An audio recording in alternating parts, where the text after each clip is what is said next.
you. What Speaking Freedom does online is provide general information for the culture to use to advance and improve. What we do privately is help individualize it for your needs and benefits. Grow with us. We are kings, we are gods, but how you get them to believe it when they don't believe in anything?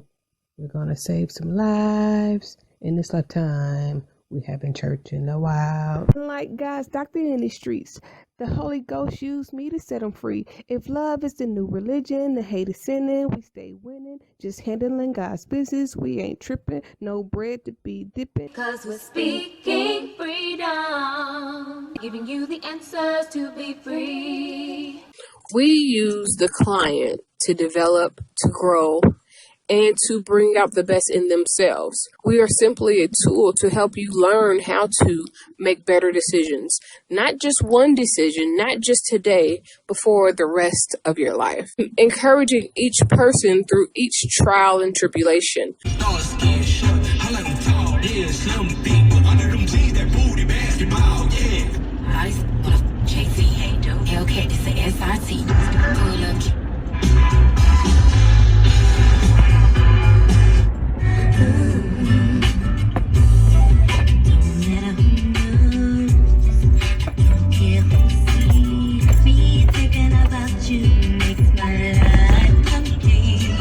Okay, so this is part 2 of my review of Leah Remini's Scientology show.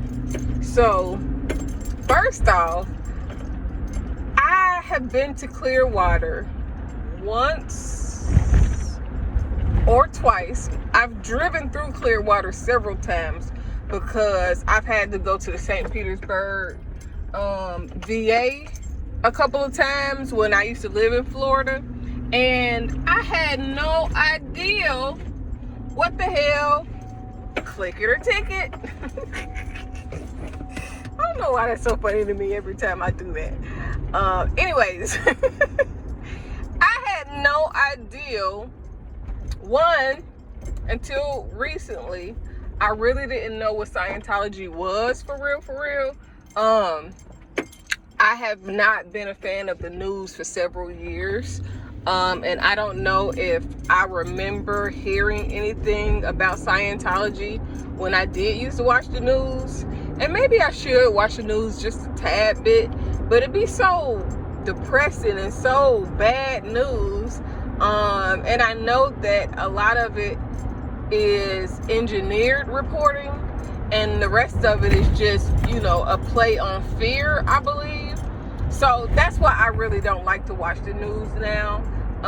But definitely reminds me of those dark years, just hearing about Scientology. But what I wanted to say in this video is that I believe that all religions are cults. Because they subject you to their beliefs and their beliefs alone. You're not allowed to question your spiritual leaders, whether it's pastors, deacons, bishops, or anybody else. You're not allowed to question the Bible in any way, shape, form, or fashion, even though the historical facts of the Bible have proven to be inaccurate as far as what the Bible is, who created it, how it came about, and even who King James was as a homosexual racist, and various other elements of books that he's written. I have personally, I think I have his book on demonology or whatever. I have it on, somebody sent it to me in a PDF form. And I got a lot of books that are have to be set down and read and pages flipped and all of that. And I, at this point in my life, prefer audiobooks. I am a very great listener. I can listen and intake information. I used to be a little bit quicker, but sometimes I will listen and play back. I have rewound the Scientology series so many times just so that I could rehear what I thought I heard, just to hear it again. And one of the things that I will say is I believe that I don't know that Christianity is as violent as Scientology. I don't know if in Christianity they go out of their way as often to destroy people's lives. Although, definitely for sure, when you believe something opposite of the traditional Christian beliefs, you can lose your family. I know for a fact that you get ostracized and, exiled from churches.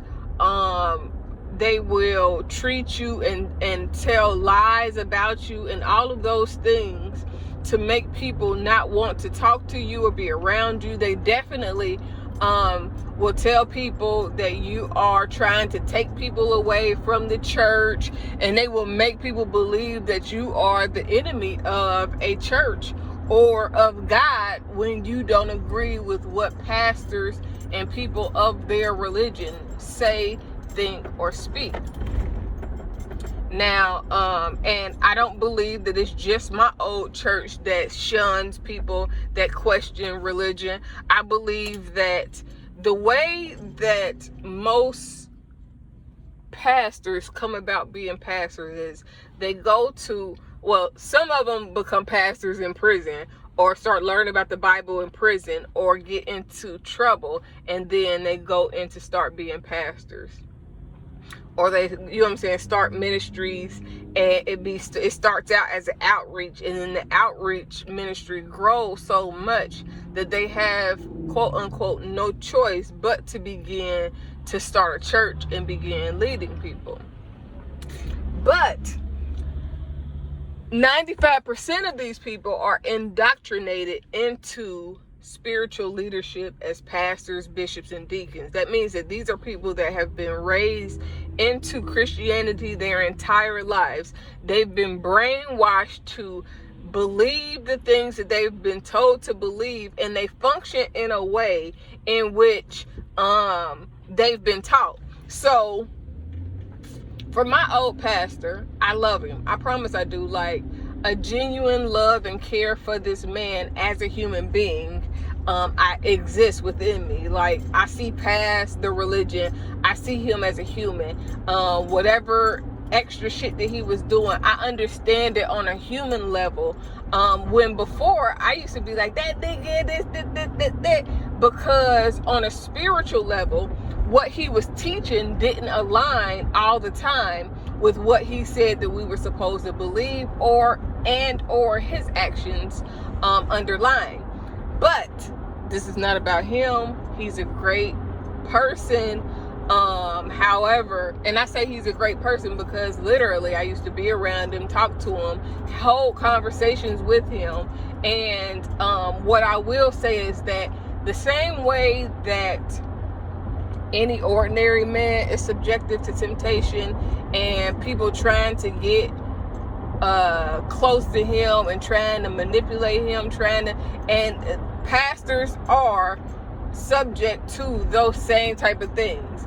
It is easy for a pastor to allow the wrong person to get around him or be tempted if a person is having having issues in their marriage, and somebody come around sleazy or open, or, you know what I'm saying, just a little bit too clingy or on them, you know what I'm saying. There are some women that try to get up under pastors, that try to, and some of them may not be malicious when they start, but over time they be clinging on and hanging on to every word, and the extracurricular peanut gallery, you know what I'm saying. So sometimes pastors, like any other man, get caught up with the hoes in the church, the hoes in the back of the church screaming your name.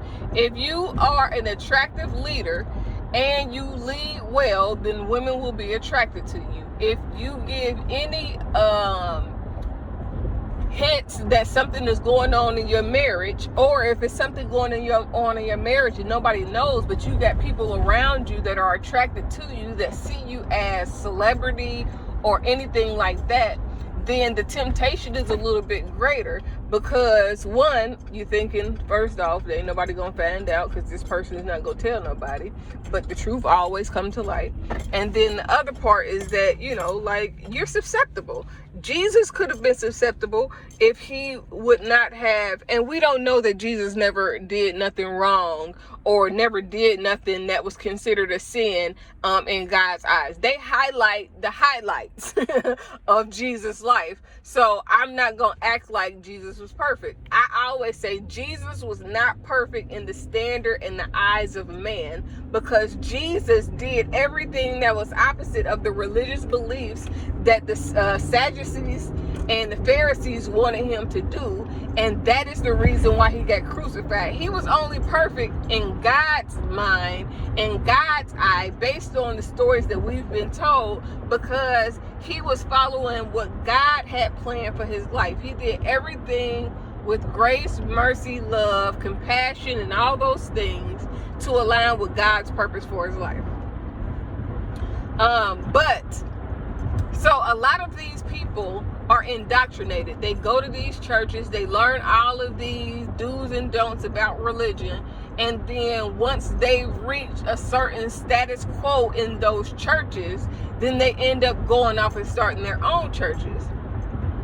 Now, where I believe that Scientology and Christianity meet is, again, in the financial aspect, because if you give enough, then you will be recognized as the top givers, and you will be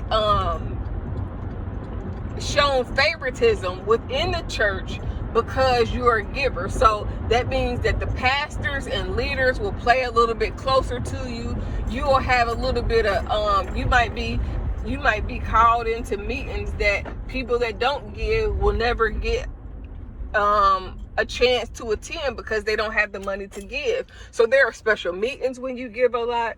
There are all these things that if you give enough, you're going to get some favor from whoever the leaders are, and the people in the financial department start to know you give. So then you start sitting in the front. Then you have this, then you do that. You know what I'm saying? So, but if you give enough and you are trained enough, you do enough of what they think that you should do, then they will help facilitate your starting a ministry, basically, and they will co-sign based on what your mindset is, based on what they've taught you, based on what they believe that you know, regardless if you're anointed by God. And this is why I say that some people are appointed by man, or like how the czar is in, or how kings are in royal families and stuff, where if you're born into it, if your daddy was a pastor, then the thought process is that you will become a pastor. And in the cases that you aren't, if you are able to get a following as a leader, then you can become a pastor. Especially if you're a giver, then they're going to push you to be a pastor, because if you come from a church and you start your own church and you're pastoring your own church, the people of your parishioners and the people of your church is going to give 10% of everything they earn, and then everything that you get, you're gonna give 10% to your leader. So it's like it's almost like a funnel, a pyramid funnel of how givers give and how to get people to give. And they do sermons, and they have they get the right people to come in, like David Albanzini came into our church to do a debt-free seminar, and everybody's giving money, buying these packages so that they can get debt-free, but you got to pay all this money to get into, you know what I'm saying? It was just, and they bring people in to get you to give, to hype you up. They sing songs in the sermon, in the service, before the sermon, to hype you up. They read scriptures that make you feel like that if you don't give, that you're missing God. And the order of Melchizedek is supposed to be according to church and religion, the order of Melchizedek is about you tithing your 10%. While in the Bible, if you really research the order of Melchizedek, it is about the anointing. It has nothing at all to do with money. And then they will ask you, how do you rob God? You're robbing God of tithes and offerings, but you're really robbing God of your gift. You can only rob God of your gift because pay what belongs to Caesar. Give Caesar what belongs to Caesar. Give God what belongs to God. Your money is not your gift. Your gift is your spiritual endowment, your spiritual blessing, your spiritual uniqueness in which you are able to function in. Like, okay, in the instance where you use your gift to make money, then I would assume, or I would say that, okay, in that area, in that aspect, then maybe giving money from using your gift is. But if you're really using your gift as unto God, then even giving money is not going to suffice what your gift is supposed to do in your life. You know what I'm saying? Like, so you can give your gift, you can give of your spiritual gift. Some people's gift is to be able to sing. Some people sing so great that it will move the spirit of God within a person. And you know what I'm saying? They will be, spiritually moved. For some people, your gift is being able to articulate things. Your gift may be able to spiritually, it may be a clairvoyant type of thing, a prophetic gift, and all of these things. So your gift makes room for you. Your gift brings you in front of great men. But if you are in the right church, then that gift will be your financial gift, will make room for you. Your financial gift will take you and place you in front of great men, and not the gift of God within your spiritual endowment and the things that you've been spiritually inclined and able to do.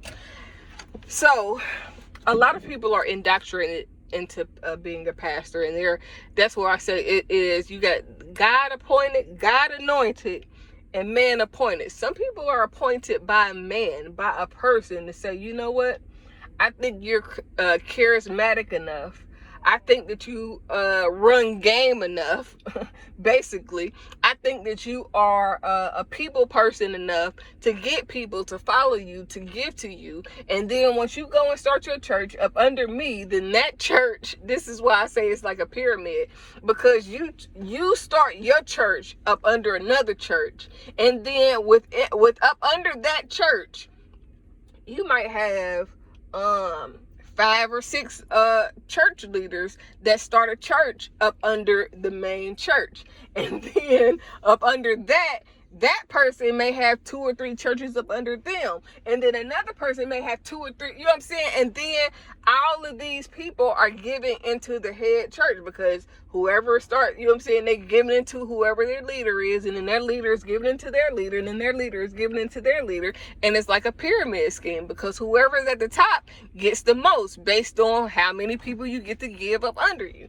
It's crazy, bruh, because church is a business more than it is a spiritual awakening tool in order to help people get to know themselves, get to know God, and learn how to operate and function in this world in a purposeful way. So for me, I am a threat to the understanding of what church is, because I'm telling you, hey, everything that church can teach you, I can help you become aware of. Everything that you can learn there, you can learn on your own, and you can go to God directly and ask God for guidance. Church should be for people that don't know how to communicate with God. And it should not be a place where you're hoarding membership. It should be a place where you're teaching and training people how to live in their particular purpose, how to walk according to what God has for them, and how to be the best person that they can be for who God created them in this earth to be. Now, that's not always the case. It's unfortunate that that's not, but It's hardly never the case.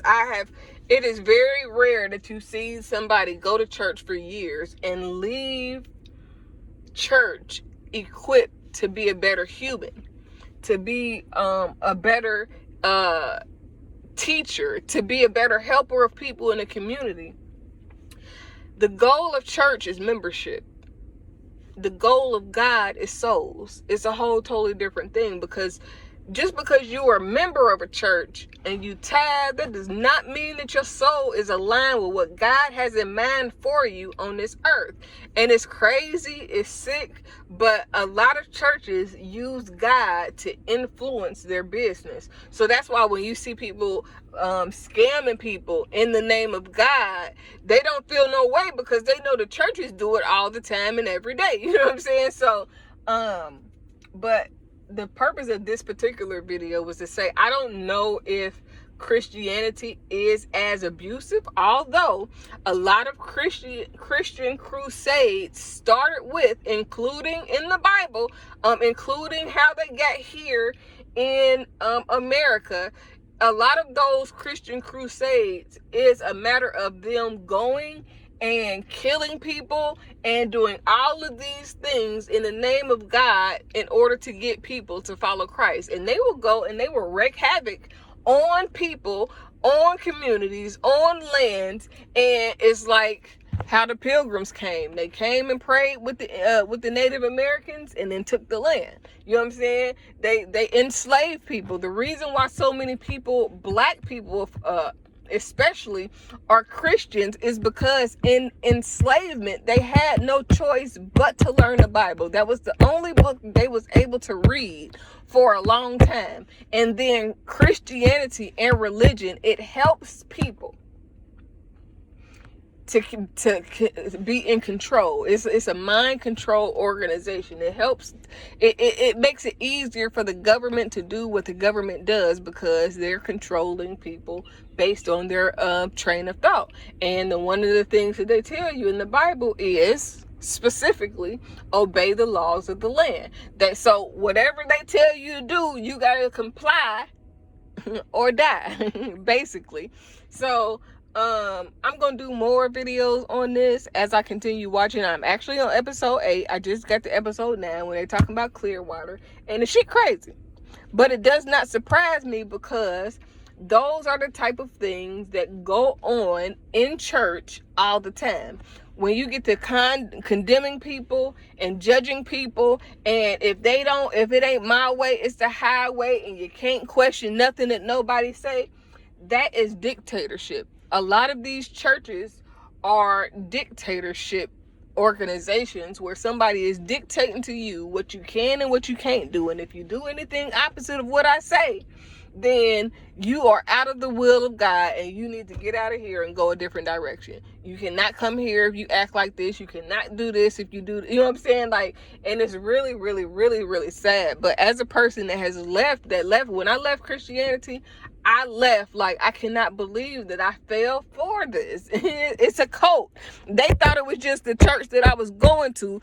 And most people don't realize that Christianity as a whole is a cult. I decided long ago never to walk in anyone's shadow. If I fail, if I succeed, at least I live what I believe. No matter what they take from me, they can't take away my dignity. Because the greatest love of all inside of me is sexuality. Thank you for joining Speaking Freedom as we continue to assist you with your daily growth and intuitive wisdom. Loving is a lifestyle, and we love to love. Inspiration is how we fuel faith. Please join us daily for your inspiration and motivation. We have the entire world to offer you at your fingertips. Your life enhancement coaching specialist. Thank you for choosing us to assist you in accomplishing your personal and professional goals. And have a beautiful day. In love, we trust. This is brought to you by Good Head Group, Love Gang, and Speaking Freedom. We thank God for you, and we love you.